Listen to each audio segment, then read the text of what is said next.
Good Morning Texas Home and Wealth, sponsored by Rodney Anderson with Supreme Lending.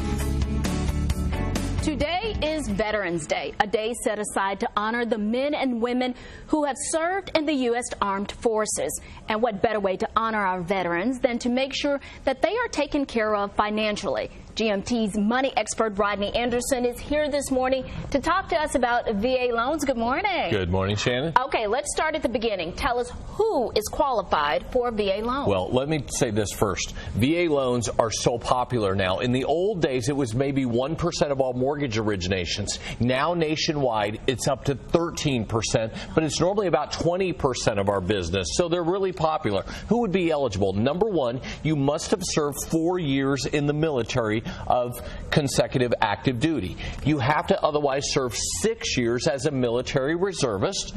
Number three, otherwise if you served 90 days during wartime, so if you were in Iraq, Afghanistan, and that was going on 90 consecutive days, then you would be eligible. And number four, if you were a surviving spouse, that would be somebody that their spouse was killed in the line of duty. You most likely would be eligible for a VA loan. Okay, what about the down payment requirements for a VA loan? Yeah, this is the best part. No money down, up to $417,000. Now, you will have closing costs, and you will have what's called your escrow set up, and you can negotiate that by this with the seller, but no money down up to $417,000. But did you know you can actually do a mortgage up to $700,000 on a VA loan, but you do have to put a down payment down. Okay. So let's say you bought a house for $517,000. Yes. You take $417,000.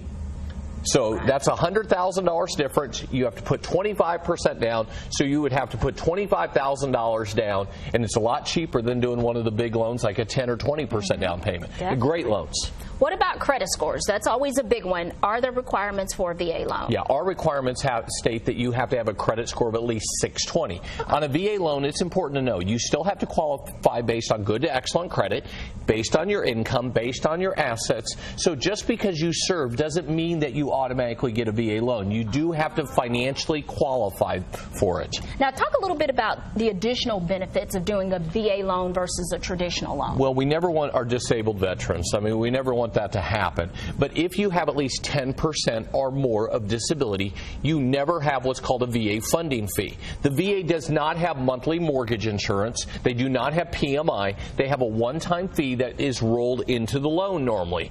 That is waived if you have at least 10% VA disability or not, or VA disability. Number two on this thing, they have what's called streamlined refinances, and this is great. If you're sitting there paying 5.5%, 6% on a VA loan, you definitely want to consider a streamline. And number three, we don't see this very often, but most VA loans now are qualified assumables. So if another veteran wants to, let's say rates go to 6.5, and you're sitting there at 4.